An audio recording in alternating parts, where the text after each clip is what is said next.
Quero convidar vocês todos agora a pensar um pouquinho a respeito da nossa temática, né? O púlpito como ponte de retorno. Eu acho que o púlpito é um lugar assim bem interessante, né? Apesar que, né, já dizem as línguas mais modernas aí que os dias do púlpito, né, já estão com as horas contadas, né? Os pregadores mais modernos têm utilizado o púlpito, né? Mas nós sabemos que a ideia de púlpito é uma metáfora aí agora para nós, no sentido que é o lugar onde que a gente gasta aquele tempo para poder falar a respeito da palavra de Deus. E é uma parte muito importante do culto, da liturgia. Eu costumo dizer para os meus alunos que não pode ser, em hipótese alguma, a parte chata da liturgia. Então, você que vai estar pregando a palavra, de fato, você precisa organizar, né, a sua vida enquanto comunicador. Claro que nós estamos falando aqui a respeito de espiritualidade, de conteúdo da palavra, mas também enquanto comunicador, nós precisamos dar um jeito aí nesse processo todo, porque é um grande desafio. Você imagina, né? Quando você está vendo louvor lá, alguém erra, beleza, alguém errou. Talvez no ouvido mais atento ali vai perceber que erraram. Talvez o pessoal do louvor ali menos atencioso vai baixar a cabeça, vai fazer assim, né? Tem que ensinar esse pessoal a não fazer isso, mas passa desapercebido. Agora, quando você sobe a tribuna para pregar, é só você mesmo. Qualquer erro, qualquer questão ali, de fato, será perceptível. Então, pregar o evangelho, de fato, é um grande desafio. E ainda mais quando a gente pensa nessa perspectiva aqui, ó, o púlpito como ponte de retorno, tá? Eu fiquei... Não sei quem já conheceu aqui a Ilha do Mel. Alguém já foi na Ilha do Mel, não? Um lugar muito bacana lá, né, Malena? Né? Quem teve a oportunidade, já estive algumas vezes lá, tá? Na Ilha do Mel, um lugar que eu gosto de ir. E lá tem um farol, percebe? Eu não sei, o farol caiu em desuso ultimamente, mas antigamente era uma ferramenta muito importante, tá? E se o navio passasse por ali, ele teria a lembrança de que existe alguma coisa ali que pode o quê? Orientar ele chegar em segurança onde? Na praia, percebe? Então vamos pensar que ele passa ali uma vez por ano, vamos pensar que ele deixou de passar uma vez por ano e começa a passar a cada 4 anos. Ele tem essa convicção de que quando ele passar por lá, vai ter um farol que vai poder trazer algum tipo de luz para ele. Então você que quer pregar a palavra, você precisa ser de alguma forma esse farol, né, para o desigrejado. Ele pode estar fora da comunhão, mas um dia ele vai chegar lá, vai voltar, vai ver você novamente pregando aquelas mesmas coisas. Você acreditando naquilo que você acreditava 2, 3, 4, 5 anos atrás. De princípios eu estou falando. Você precisa ser, de fato, esse farol, criar essa ponte, gerar essa segurança nas pessoas. Um pregador que da sua tribuna gera desconfiança no falar, com certeza ele não será esse farol de segurança. Então, se você quer, de fato, a partir do púlpito, ter como ponte, ser uma ponte de retorno para essa pessoa, esse desigrejado, não sei, as inúmeras, né? Eu convivo, de fato, com muitos desigrejados. Para quem não sabe, quando nós chegamos em Curitiba, fomos desafiados a começar uma igreja, e nós começamos uma igreja com 6 famílias. Dessas 6 famílias que começaram a igreja, só uma está na igreja ainda, sabe qual é? A minha. Dessas 6 famílias que começaram a igreja, alguns, de fato, continuam, né? Mudaram, etc. Mas a metade hoje pode ser considerado desigrejados.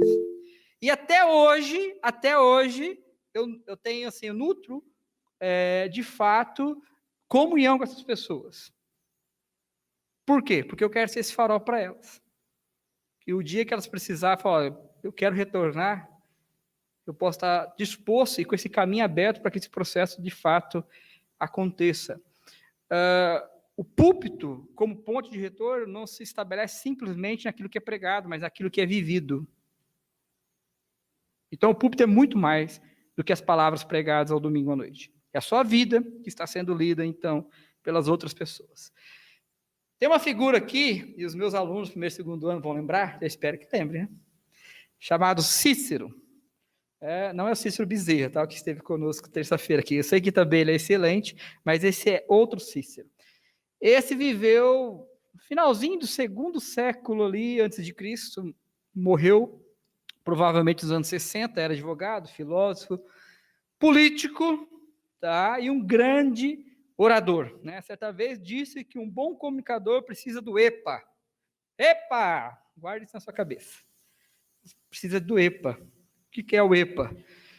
Um bom comunicador, para fazer ponte, ele precisa ensinar.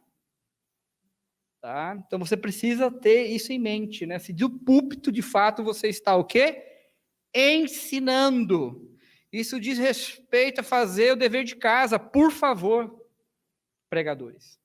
Você precisa fazer o dever de casa, você precisa ensinar, de fato, a palavra de Deus. Saber exatamente o que você está falando e separar o que é princípio bíblico, o que é palavra de Deus, o que é tradição. A tradição, ela tem o seu grau de importância, ela tem a sua relevância, mas ela é mexível, se existe essa palavra. Existe essa palavra, professor Roberto? Me ajuda aí. Ah, ela é mexível, a tradição ela pode sofrer alterações, a palavra não. São princípios que vai balizar a nossa eternidade. Então você, quanto pregador, tem uma grande responsabilidade em ensinar. Tá? Em ensinar. Então no EPA nós temos também persuadir. Além de ensinar, você precisa persuadir os seus ouvintes, ou seja, animá-los. Dizer que é possível, a partir daqueles princípios ali, mudar a sua realidade de vida e mudar também as coisas que estão no seu redor. Eu tenho percebido um ciclo, acho que eu falei isso já esta semana, que aquele que sai da igreja, principalmente os universitários, foi falado aqui, acho que na terça-feira, a respeito dos universitários, eles saem da igreja, não voltam, ficam um bom tempo, né, uma boa parte deles, aí eles casam, vão ter filhos, aí quando os filhos começam a crescer, eles vão lembrar do quê? Da igreja. Sabe por quê? Porque eles querem que seus filhos cresçam a partir dos princípios que eles mesmos abandonaram. E para isso nós precisamos de um grande farol. Adivinha quem que é o grande farol? Claro que é Jesus acima de tudo, mas é a sua figura enquanto pregador e comunicador do evangelho. O navio vai passar novamente. E quando ele passar novamente, daqui 2, 3, 4, 5 anos, você precisa estar indicando, como sempre, o caminho. Luz. Percebe? O grande desafio não é só dizer, é permanecer. São duas coisas que nós, pregadores, precisamos entender. Às vezes nós ficamos assim emocionados, né? Que quando Deus cura do câncer, quando Deus, né, faz crescer uma perna, eu nunca vi, mas já ouvi histórias. Não é verdade? Ah, como Deus é maravilhoso, né? E pessoal, aleluia, glória a Deus. É isso mesmo. Deus pode fazer? Pode. Ele vai fazer? Não sei. A fé é uma íntima convicção que Deus nos dá para nós fazermos a vontade dele em nossa vida, não é para fazer o que a gente quer. Entenda isso.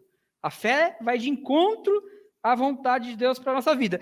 Mas o que mais me chama a atenção é que quando eu conheço homens com 70, 60, 80 anos, e eles estão pregando as mesmas coisas, não no sentido que eles não evoluíram, mas eles continuam acreditando. Eles continuam sendo ainda farol. Entende? Não é método necessariamente, mas é permanecer.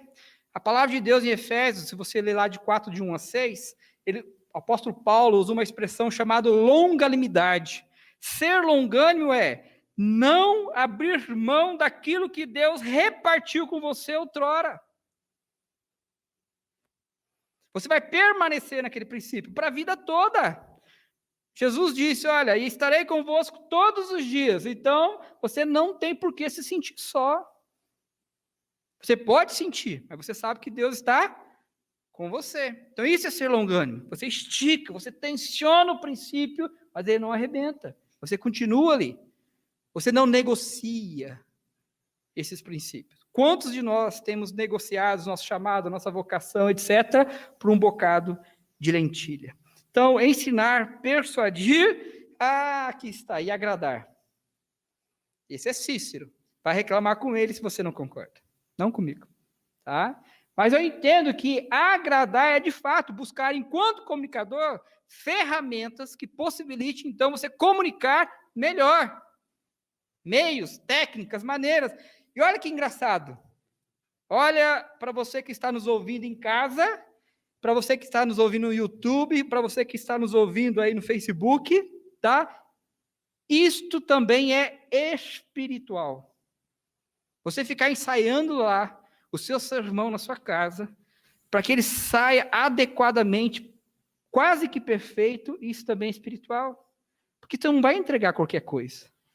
Eu fico imaginando, né, os irmãos, né, que vão cantar, etc., que não ensaiam, e aí faz daquele jeito. E aí diz, é por Senhor, né? Mas o Senhor merece o melhor, até mesmo de nós, pregadores. Então, nosso trabalho de casa nós precisamos fazer. Nós precisamos ensinar, nós precisamos persuadir, que seria o que aqui? Eu pulei o persuadir, desculpe. Seria incitar as pessoas, de fato, a viver de forma prática o evangelho pregado. Percebe? Então, um dia o navio vai passar lá na frente da igreja. O que você precisa ser para eles? Farol. Permanecer sendo farol. Olha só que interessante. Por que existem os desigrejados? Essa é uma resposta do Russell Shedd. Por que existe o desigrejados? Claro que não é só isso. Eu só recortei isso porque tem a ver com o meu discurso. Tá bom? Ele disse, cansados de ouvir a mesma coisa. Uma pregação que não desafia. Talvez nós somos também causas dos desigrejados. Talvez nós temos a nossa parcela de culpa enquanto igreja. Essa tarde eu passei ouvindo alguns vídeos sobre a ideia de desigrejado, como os pastores enxergam a questão dos desigrejados. E, por meu espanto, eu percebi que a grande maioria jogam a responsabilidade para aquele que está fora da igreja. Eu não estou dizendo que não há erro no desigrejado. Claro que há, a gente sabe disso. Um monte de carne de pescoço. Eu não sei, alguém um dia falou, meu ministério é com desigrejados. Falei, boa sorte, Deus abençoe sua vida. Porque é um ministério difícil, lidar com pessoas que estão fora da igreja. E eles vão ter N questões, então, para dizer por que estão fora. Mas Russell Shedd pensa isso, e mexe, faz uma provocação a nós, pregadores, aqueles que querem pregar o evangelho. Qual que é? Cansados de ouvir a mesma coisa, uma pregação que não desafia a mudança, ao engajamento, como o próprio professor Roberto tratou aqui. Não é uma teologia para a vida, mas é uma teologia para a religião. Então, esse é o Russell Shedd. Quer reclamar? Reclama com ele.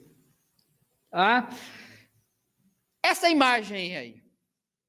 Estão vendo? Mais ou menos. Faz um favor para mim, apaga essa luz desse lado, daí isso, vai ficar melhor. Tá? Eu sei que vai ficar um pouco escurinho em casa aí para me ver, mas esta imagem aí representa alguma coisa, né? Uma passagem bíblica. Você tem algum chute? Filho pródigo, mas que fácil, né? Que fácil. Eu pensei que eram os 3 magos, não, brincadeira. Mas, sim, é o filho pródigo. Agora uma pergunta um pouco mais difícil, né? Porque vem a pergunta fácil, depois tem a pergunta mais difícil. Quem pintou esse quadro? Quem? Jesus pintou? Jesus é pintor. Quem pintou esse quadro? Rembrandt. Isso mesmo. O sotaque da Malena é mais americanizado, o meu é mais britânico, né? Foi Rembrandt. Rembrandt pintou esse quadro. Para quem não conhece, Rembrandt é um pintor holandês. Hoje, né? Atualmente, pensando na Holanda, né? Hoje, né? Hoje. Se você olhar lá, vai ser onde que hoje é a Holanda, tá? Século XVII.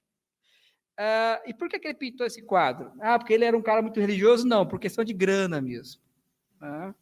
Ele pintava retratos, né, autorretrato, e aí por uma questão de falta de recurso, e ele vivia no meio ali dos judeus, os judeus começaram a pedir, então, passagens bíblicas. E essa foi uma passagem que ele pintou, que é o filho pródigo. Isso mexe com a imaginação das pessoas, né?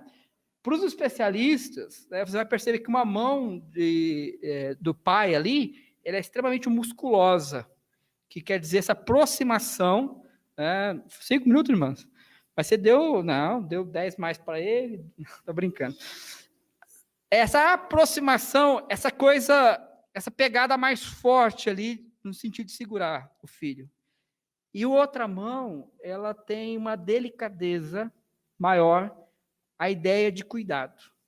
Né? E esse quadro, juntamente com o texto de Lucas, capítulo 15, né, que vocês conhecem a parábola muito bem, do filho pródigo, fez com que alguém escrevesse um livro, tá? O Henry Nouwen. Alguém já ouviu falar do Henry Nouwen? Tá? Ele é um espiritualista, tá? Ele escreveu mais ou menos 40 livros, só está em português de Portugal, mais ou menos 20 idiomas, mais ou menos, hoje traduzido, o material dele. E ele tem uma peculiaridade muito interessante nesse livro, quando ele escreveu O Regresso do Filho Pródigo, ele se baseou na pintura de Rembrandt e na parábola do Filho Pródigo. E ele começou a confeccionar toda uma estrutura a partir destas personagens. Aí parece que fica meio fácil. Aí, onde que está o desigrejado aí? Quem sabe? Na parábola do Filho Pródigo. No irmão mais velho? Aquele que saiu? Talvez. Mas a questão maior que Henry Nouwen vai trabalhar não é essa. Né? Nós podemos ser, sim, o irmão mais velho, nós podemos ser, sim, o irmão que saiu, né? Que gastou toda a riqueza do pai de forma absoluta, mas que retornou, e a gente sabe como que é, cheio de emoção, esse momento, né? Ele indo de encontro ao filho, abraçando o filho, e mandando ali os trabalhadores, seus empregados, trazer uma vestimenta adequada para ele, né? Questão de status, né? Um anel no dedo, questão de autoridade, e sandálias no pé. Só quem entrava, a gente sabe, na casa do Senhor, quem estava calçado, né? Então, assim, nós sabemos toda a história. Só que o que o Henry Nouwen vai trazer de diferente nessa passagem é o seguinte, ele vai dizer o seguinte, a gente pode, de alguma forma, estar na figura do filho pródigo, a gente pode estar na figura do irmão que ficou, o irmão que ficou na casa. Mas o grande desafio nosso, para a nossa espiritualidade, não é ser nem o irmão que ficou e nem o irmão que saiu. Qual que é o nosso grande desafio para a nossa espiritualidade, segundo Henry Nouwen? Ficou fácil. Ser o pai. Qual que é a metamorfose aí? Senhor, tem misericórdia desse povo. Qual que é a metamorfose que deve acontecer, então, pensando na questão da pregação? Primeiro, o acolhimento. Assim como eu fui acolhido, eu preciso daqui para frente ser aquele que acolhe. Então, o púlpito precisa ser esse lugar. Esse lugar de acolhimento. Primeiro, que vai ensinar sim. E vai ensinar sem tentar dar jeito para conduzir a mensagem ao ponto que se encaixe na realidade das pessoas. Não. Nós precisamos ensinar de fato. Mas façamos isso com misericórdia. Façamos isso sabendo perdoar. Certa vez alguém disse, olha, o princípio do perdão é excelente, até que... O quê? Até que nós venhamos precisar o quê? Perdoar. Falar sobre perdão é uma coisa, ter que perdoar é totalmente diferente. Então, nossa pregação, ele precisa ser um lugar de segurança, de ensino de verdade. Mas a verdade precisa ser feita com acolhimento. Com acolhimento. Tá? Com entendimento daquilo que está sendo dito, mas, acima de tudo, mostrando para as pessoas que aquela realidade, que aqueles princípios podem mudar, de fato, a vida das pessoas. Ela precisa levar a pessoa à transformação.